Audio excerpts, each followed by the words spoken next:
तुमचं खूप खूप स्वागत आहे। आज आम्ही चाललो आहे वेट एन्जॉयला आणि इथे शेवटला काय झालं आणि सगळे असे पळायला का लागले हे बघायला शेवटपर्यंत व्हिडिओ जरूर बघा। तर मग फ्रेंड्स आम्ही आज गेलेलो आहे वेट एन्जॉयला, जे लोणावळ्यामध्ये आहे। इथला ॲड्रेस मी तुम्हाला डिस्क्रिप्शनला प्रोव्हाइड करते। मोस्टली तर सगळ्यांनाच माहिती आहे वेट एन्जॉय कुठे आहे, इमॅजिका पण माहिती असेल। तर आम्ही वेट एन्जॉयचं डिसिजन घेतला की वेट एन्जॉयला जाऊया, बिकॉज इथे आम्ही वॉटर पार्कला जाणार होतो आणि वॉटर पार्क्सला अगर तुम्ही गेला तर तुम्हाला अम्युजमेंट पार्क पण जाऊ शकता, तुम्ही तिथले पण राईड्स एन्जॉय करू शकता। तर मग फ्रेंड्स आम्ही वेट एन्जॉयला आज पोचलो आहे, बट संडे होता म्हणून खूप गर्दी होती। जर तुम्ही वेट एन्जॉयला जात असाल या कुठल्याही वॉटर पार्कला जात असाल तर माझं म्हणणं आहे की उन्हाळा पण चालू आहे आणि सुट्ट्या पण चालू आहेत, तर जर सॅटर्डे संडे जर तुम्ही अवॉइड करत असाल तर तुमच्यासाठी बेस्ट आहे। मंडे टू फ्रायडेच्या मध्ये कधी पण जावा, तुम्हाला रश जास्त भेटणार नाही। आणि जर तुम्ही इथे जात असाल तर लवकर पोचा, कारण अगर लेट पोचला तर तुम्हाला सगळे राईड्स एन्जॉय करता भेटणार नाही आणि अर्धे राईड्सच तुम्हाला एन्जॉय करायला लागतील आणि जसं सगळे राईड्स कंप्लीट होतच नाहीत मोस्टली। तर आम्ही इथे 11 वाजता पोचलो होतो, तर त्यामुळे मी तुम्हाला हे सजेस्ट करते की इथले टायमिंग्स आहे 8:30 to 6। तर 8:30ला तुम्ही तिथे रीच व्हायचा प्रयत्न करा, ताकी तुम्ही चेंज बिन करून 9 o'clockपर्यंत तुम्ही पूलमध्ये जाऊ शकाल आणि जिथे राईड्स आहेत तेवढे तुम्ही एन्जॉय करू शकता। तर आम्ही इथे एंट्री केलेली आहे। आम्ही ऑनलाईन बुकिंग केली होती म्हणून आम्हाला डिस्काउंट भेटलेला आहे। 10%वर 5% डिस्काउंट आणि 5%वर 5% डिस्काउंट असं आहे। तुम्हाला डिस्क्रिप्शनमध्ये मी पूर्ण प्रोव्हाइड करेल। तर इथे आम्ही एंट्री केल्यानंतर तिकीट्स चेक झालेले आहेत। जर तुम्ही ऑनलाईन तिकीट नाही बुक केली तर तुम्हाला इथे येऊन तिकीट बुक करावं लागेल आणि इथे खूप लाईन होती। तर माझं सजेशन आहे की तुम्ही ऑनलाईन बुकिंग करा आणि तुम्ही इथे येऊन एन्जॉय लवकर करू शकाल। तर एंट्री केल्यानंतर इथे चेकिंग झालेलं आहे आणि चेकिंग केल्यानंतर आम्ही आतमध्ये आल्यानंतर इथे लॉकर्स आहे जिथे तुम्ही तुमची बॅग्स ठेवू शकता। लॉकर्स 200 रुपीज वन लॉकर आहे आणि 100 रुपीज डिपॉझिट आहे, म्हणजे तुम्हाला 300 रुपये असे ठेवायला लागतील। तिथे तुम्हाला 100 रुपीज रिफंड भेटतील आणि एंट्री करून चेंज करून झाल्यानंतर मग आम्ही इथे आतमध्ये आलेलो आहे। मोस्टली तर हा व्हिडिओ मी लास्टला घेतलेला आहे। आम्ही आतमध्ये जाताना मोबाईल घेऊन गेलो नव्हतो म्हणून राईड्सचे जास्त व्हिडिओज मी काढू शकले नाही। जर तुम्ही स्विमिंग कॉस्ट्यूम आणला नसेल तर तुम्हाला तिथे बाय करायला पण खूप सारे शॉप्स आहेत। जसं एंट्री कराल तुम्ही वेट एन्जॉयचे तिथे तुम्हाला खूप सारे शॉप्स भेटतील, तिथे तुम्हाला कॉस्ट्यूम्स पण भेटून जातील आणि छोट्या मुलांसाठी ते ट्यूब्स आणि ते पण तिथे प्रोव्हाइड करतात, म्हणजे आहेत खूप साऱ्या गोष्टी जिथे तुम्ही बाय करू शकता। जर तुम्ही इथे जात असाल तर नायलॉनचे कपडे प्रेफर करतात, कारण अगर तुम्ही कॉटन अदरवाईज कोणतं दुसरं कपडा घातलेला असेल तर तुम्हाला ते अलाउड करणार नाही। नायलॉनचे कपडेच इथे अलाउड असतात।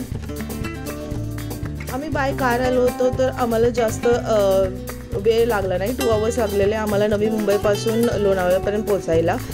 आणि जर तुम्ही बाय ट्रेन येणार असाल तर तुम्हाला पूर्ण डिस्क्रिप्शनमध्ये मी डिटेल्स प्रोव्हाइड करून देईल, तर तुम्ही डिस्क्रिप्शन चेकआउट करा। तसं मी तुम्हाला सांगितलं होतं की इथे गेल्यानंतर आम्हाला रश भेटली होती, बिकॉज संडे होता आणि इथे आम्हाला वेटिंग करावी लागली होती। आणि जर तुम्ही नॉर्मल तिकीट घेत असला तर तुम्हाला इथे वेटिंग लाईनमध्ये लागायला लागेल आणि जर तुम्ही एक्सप्रेस तिकीट काढत असाल तर तुम्हाला एका फर्स्ट चान्समध्ये तुम्हाला डायरेक्टली जाऊन देतात आणि सेकंड थर्ड टाईमला तुम्हाला ते लाईनमध्येच उभे करतात। असं नाही आहे की तुम्ही एक्सप्रेस तिकीट्स काढले तर तुम्ही दरवेळी जेव्हा पण तुम्ही तिथे जाल तर तुम्हाला डायरेक्ट अलाउड करतील, असं नाही आहे। फर्स्ट टाईममध्येच ते तुमच्या तिकीटवर स्टॅम्प लावतात की ताकी तुम्ही सेकंड टाईममध्ये चिटिंग ना करू। जर तुम्हाला व्हिडिओज काढायचे असतील पाण्यातले तर तुम्ही तिथे मोबाईल कवर्स पण घेऊ शकता। आम्ही घेतले नव्हते, आम्हाला लक्षात आलं नव्हतं या गोष्टी। तिथे खूप मोठे राईड्स आहेत, खूप चांगले राईड्स आहेत, पण प्रॉब्लेम एवढाच आहे की लाईन असल्यामुळे तर तुम्हाला 2 hours 1 hours वेटिंग करावं लागेल। हे पण मी तुम्हाला सांगते, जर तुम्ही प्रिपेअर असाल या गोष्टींसाठी तरच तुम्ही इथे जा, कारण वेटिंग करणार नसेल तर तुम्हाला एन्जॉय करायला मिळणार नाही।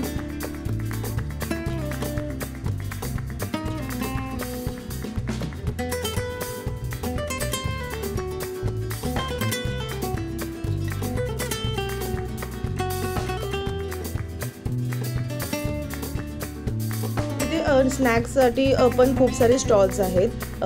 अजून एक गोष्ट आहे की तिकीट्समध्ये फूड अवेलेबल नाही आहे फ्रेंड्स। तुम्हाला तिथे फूड घ्यायचं असेल तर तुम्ही तिथे घेऊ शकता। खूप सारे स्टॉल्स आहेत, हॉटेल्स आहेत, Maharashtrian food, south Indian food, north Indian food, असे सगळे स्टॉल्स वेगवेगळे जागेवर आहेत जिथे तुम्ही खाऊ शकता। सगळ्यात मोठी गोष्ट की तुम्ही इथले बाहेरचं खाणं आणि स्नॅक्स पण घेऊन जाऊ शकत नाही। फर्स्ट काउंटरमध्येच तुम्हाला तुमचे चिप्स अँड पॅकेट्स जे पण आहेत तुम्ही घेतलेले आहेत ते तुम्हाला काढून टाकावे लागतील, नाहीतर मग बाहेर ठेवावे लागतील। ते बिलकुल पण तुम्हाला अलाउड करणार नाही, ह्याचं पण लक्ष तुम्ही ठेवा।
त्यानंतर ह्याच्यात सगळ्यात बेस्ट इथे न्यू ॲड केलेले आहेत स्लाइड्स आहेत, ते चिल्ड्रन्ससाठी आहेत। 10 न्यू स्लाइड्स ॲड केलेले आहेत। इथे पण छोटी मुलं पण विवफुल आणि ते एन्जॉय करू शकता।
मोस्टली तर वॉटर पार्क्सचे आम्ही राईड्स जेवढे पण एन्जॉय करू शकत होतो तेवढे आम्ही एन्जॉय केलेले आहेत। आणि चेंज केल्यानंतर आम्ही आमचे बॅग्स लॉकर्स वाइंड अप करून आम्ही अम्युजमेंट पार्कमध्ये गेलो होतो। आणि अम्युजमेंट पार्कमध्ये पण तुम्ही जेवढे पण राईड्स आहेत ते तुम्ही एन्जॉय करू शकता।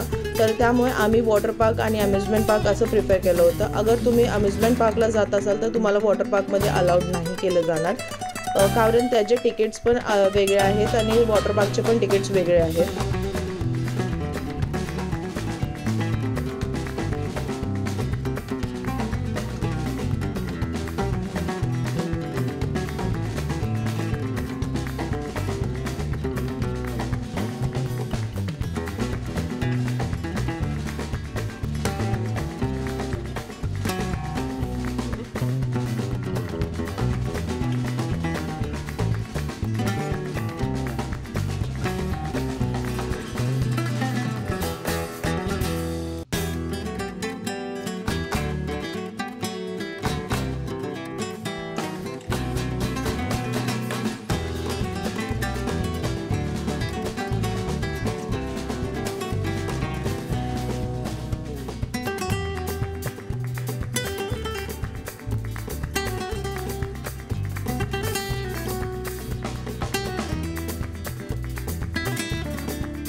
जसं मी तुम्हाला स्टार्टिंगला सांगितलं होतं की अशी गोष्ट झाली होती त्या दिवशी की आम्हाला त्या टॅम्बाला अर्धा तास आम्हाला पळावं लागलं होतं, कारण आम्ही 5 o'clockपर्यंत आम्ही एन्जॉय केलं आणि अम्युजमेंट पार्कमध्ये आम्ही असताना तिथे असं होतं की 6:30पर्यंत राईड्स अलाउड होत्या, तुम्ही एन्जॉय करू शकत होतं. पण आमचं असं झालं की लेट पण आम्ही पोचलो होतो आणि लास्टला 1 hour आमचा वेस्ट पण झाला, कारण पाऊस आला होता. म्हणजे गोळे पडायला लागलेले, बर्फाचे गोळे असतात ते पडायला लागलेले आणि सगळे लोक इकडे तिकडे पळायला लागले होते आणि राईड्स पण बंद झाल्या होत्या. आणि हे 1 तासाचं काम होतं की त्या टायमाला एवढा मोठा पाऊस आला की आम्हाला असं कळत नव्हतं की आम्ही आता कुठे जाऊ. तर सगळे एक शेडमध्ये असे सगळे लपून बसले होते, म्हणजे थांबले होते. आणि त्यानंतर जसा पाऊस कमी झाला तसे सगळ्यांनी पळ काढला होता आणि जसं होतं की पळा सगळे जसं जसं पळू शकता, कारण वीज पण चमकायला लागली होती म्हणून कोणी थांबायला बघितलं नाही. आणि लास्टला तर राईड्स बंदच झाले होते म्हणून कोणी थांबायचा पण विचार केला नव्हता.